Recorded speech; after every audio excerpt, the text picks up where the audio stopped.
Thank you so much for stopping here on my channel. I am Gigi K. If you're new here, welcome, girl. Welcome to my channel and welcome to my life, pretty much. When you come on this channel, what you're going to see is a lot of lifestyle, tech, and fashion.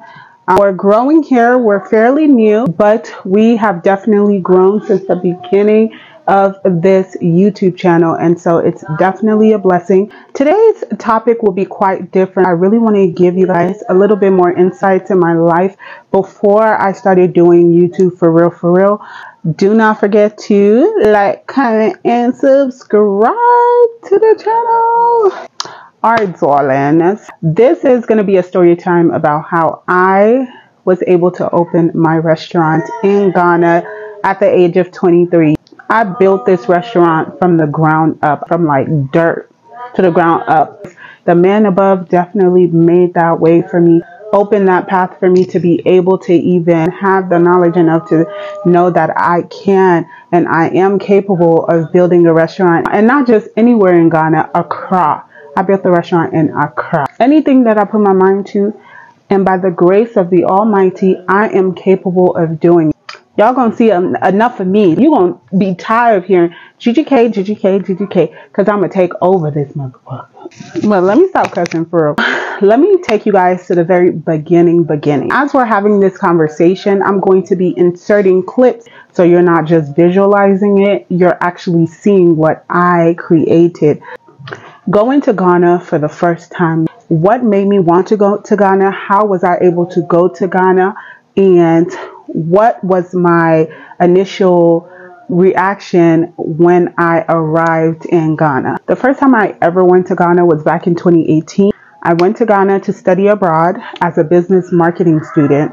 And I did a lot of network when I was in Ghana. And that was my initial plan. With me having this opportunity to travel to Africa for school, I should also network. Like, if you're African, you know this.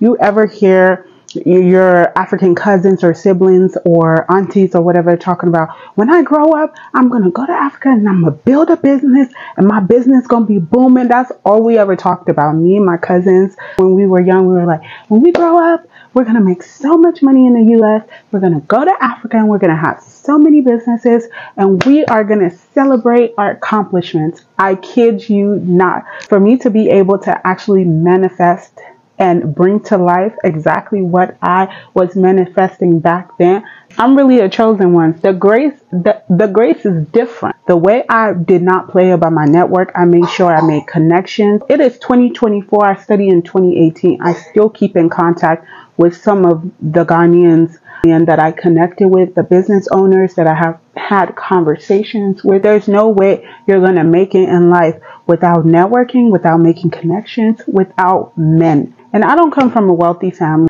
but baby, when I say the grace is different, I am not lying. Since 2018, I've been going back and forth. 2019, I didn't go, but 2020, I went back to Ghana. 2021 was actually when I opened my restaurant in Ghana. My initial reaction when I literally stepped on the soil of Ghana, I was just like, I'm home. I'm Ivorian, Liberian, American. I was born in Ivory Coast. My parents are Liberian, so I have Liberian in my blood, and I was raised in the US. Going back home, it didn't matter where I was going in West Africa. I knew I just wanted to go to West Africa because it don't matter what country I'm from. I'm West African at the end of the day. A lot of our cultures and stuff are very similar. I knew I was going to blend in pretty quickly. And so I blend in very well. And so I just felt like I was home, and I knew that I had a purpose, and I knew that God gave me the opportunity to do this for a reason, and that I was going to be an inspiration. Nothing was about to stop me. I just did not have any worries. Life was life, and I was going right along with it. My mentality back then was whatever happens, happens. I'm going to do the best I can. I'm going to pray. I'm going to keep pushing. If things fall apart, whatever happens, happens. That's still my mentality now. Typically, when I go to Ghana, since I've been going, I go there for like a month and a half. Not a lot of time. But this year when I went, I had a plan. Like, I knew what I wanted to do. And the best part about it was that the job that I was working at the time, I could work anywhere around the world. So I was literally working my 9 to 5 in Ghana. And that really helped me like stack up. I was faking it. When I got there 2021 and I hooked up with my peoples who, if you know my peoples, you know my peoples. If you're a typical American or a foreigner trying to build a business in Ghana, and I mean a really big business, and you're going to be spending a lot of money on the items that you need for your business, especially if you're building an actual building to have the business. You're going to spend a lot of money. We spent thousands of dollars, thousands. If you don't know a lot of these local Ghanaians, like the people who knows the people who knows the people that will give it to you for the low, you're going to be spending a lot of extra money that you really don't need to spend. You have to know how to negotiate when you're purchasing anything. Everything you should be able to negotiate, especially if they hear a little hi, you're doomed. It's over for you. As soon as you open your mouth, bro, they know exactly what price to price you. I don't care what you buying. The journey was definitely long, but we definitely made it through. The restaurant is still standing strong, still going. Of course, as a business owner, you have your ups and your downs, your years that are really well and your years that are pretty slow. And that's okay. That's a part of business. That's what you signed up for as an entrepreneur. But now let's get into the topic of going viral on TikTok. We didn't start posting on TikTok until we were almost done with the restaurant. That was pretty risky for us. I feel like as a business owner, the audience wants to see your growth. They want to see how you're going and the result. They want to be able to go through that journey, that story but with grace and with the Most High, anything is possible. Literally a few months before the opening, that's when we actually started posting on TikTok. And I'm so upset because I was so focused on TikTok that I was neglecting actual YouTube videos. I could have done a lot of YouTube videos. We were posting on TikTok. The very first TikTok I posted about the business, I think it was like POV, dropping out of college in the US to open a restaurant in Ghana. Took off, and like people had an opinion about my life. There were people that was commenting saying, congratulations, you're doing so well, you're an inspiration to so many other Black women. You are doing a remarkable job. Keep pushing, keep doing it. You're opening doors and opening jobs for local Ghanaians in the country. So motivating. I felt like I've accomplished like a lot, and it was so encouraging to see a lot of people celebrating me. And then on the flip side, there were, of course, haters. Where you have love, you will always experience hate. There were people talking about that was the worst decision you could have ever made in your life. I remember this particular girl that commented so many times. She was definitely a fan, but she commented so many times talking about oh my God, what a horrible decision you did. You did not accomplish anything. Why would you come to Ghana and open a restaurant in Ghana? That was like the worst decision you could ever make. I am here in Ghana studying for my nursing degree to go to the US. I said, baby girl, congratulations. How does that concern me?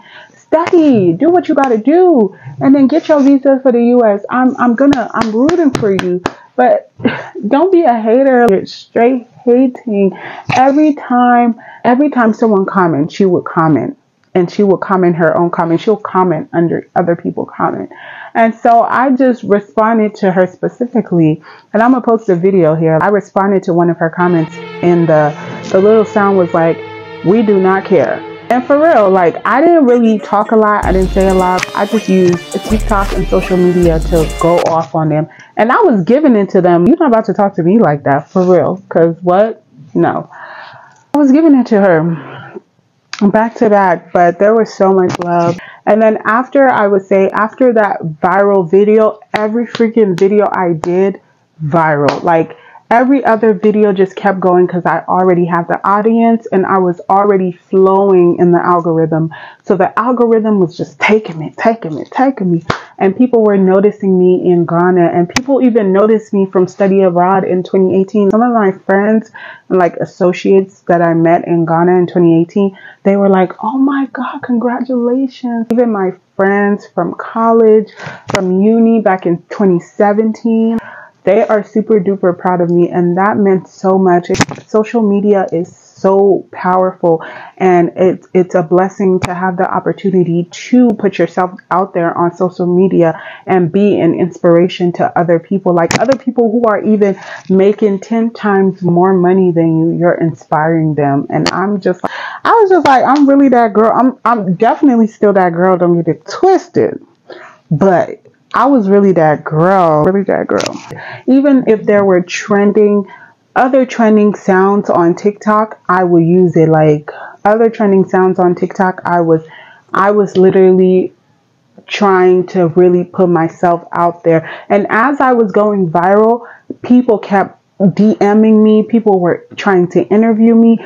But mind y'all, I was so busy too, because there was so much more work to do. Because as time was going, the opening was coming closer and we had so much work to do that I kept canceling a lot of my interviews. Like I had YouTubers messaging me saying, oh my God, I would love you on my YouTube channel. I'm like, I'm so sorry, girl. I can't do it. I probably did like one interview and that was it. I was invited to like so many radio shows in Ghana. I'm just like, it was so busy though. A lot of people was asking me like, why didn't you do the interviews? And I'm like, I was so busy, and it was kind of really stressful because it was like I have to do content every week, and then I have to work. I'm still working a 9 to 5 in Ghana, and then I have to freaking make sure these workers are actually doing the job. We got to checklist everything, make sure everything is there before the opening. Like it was a lot of work. Then come the opening, it was super duper packed. We literally cried during the opening because we were super duper proud of ourselves. In order to have a restaurant and do something big like that, you need an entire village. And my family, my village was there. So much support. We had God. There were things that we didn't even think we will have by the time of the opening, and God just miraculously made it happen. And it was like, what? It was like a miracle literally.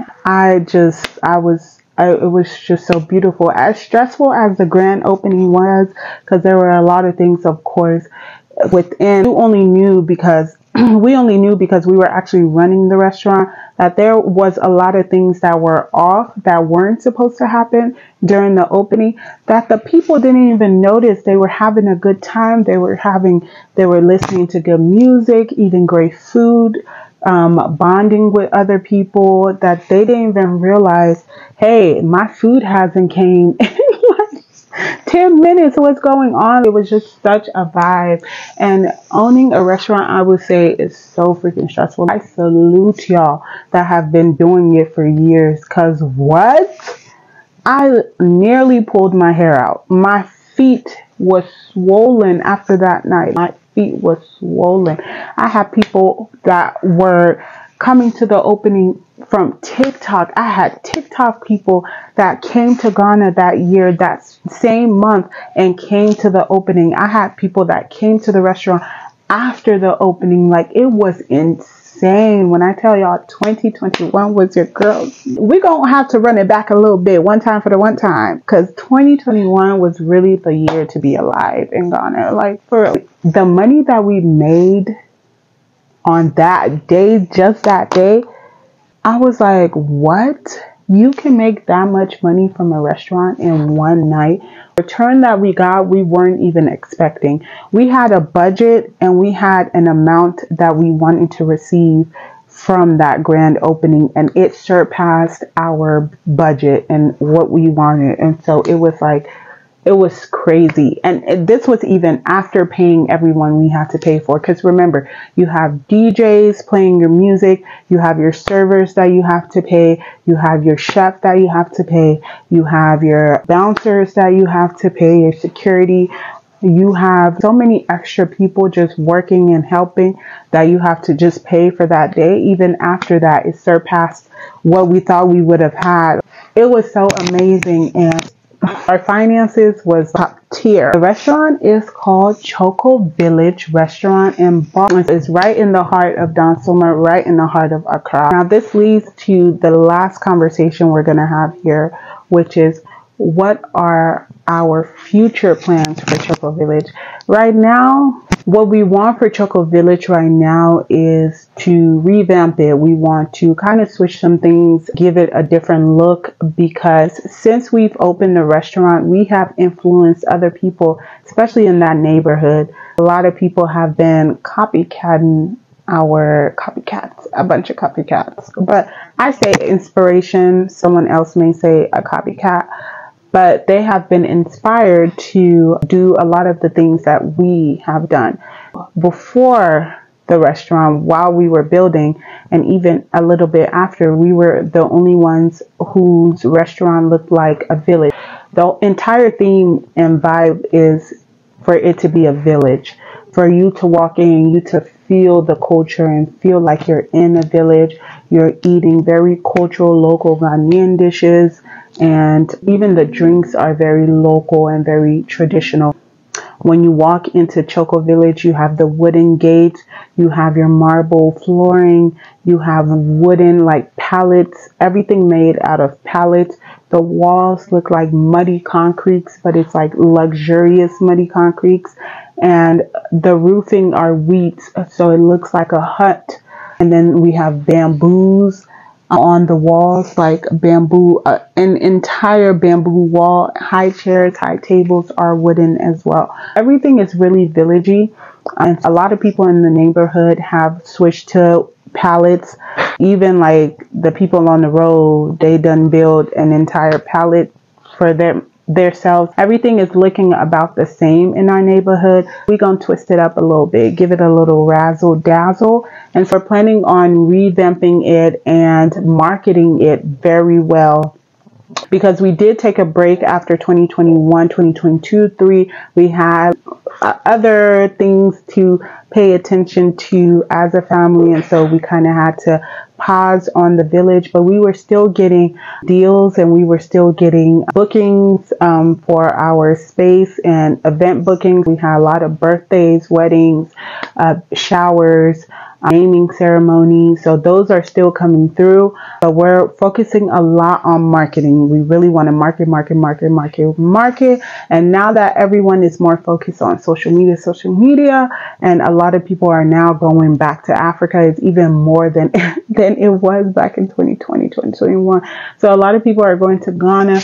Even this December 2024, a lot of people are going to Ghana. So we want to use that opportunity to market and bring people into the village. So that is the plan for the restaurant. And I hope you're able to one day, maybe if you take a trip to Ghana, you can hit me up and be like, hey, Gigi, I want to stop by your restaurant. What's good? Are you there?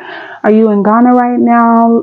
Let me know. Like, girl, I'll hook you up, discount and everything. Like, you can stop by my restaurant. I've had a lot of friends come, even at the grand opening. A lot of my friends came from the States to Ghana and came to my restaurant. Like, it was so amazing. Like, I felt so loved.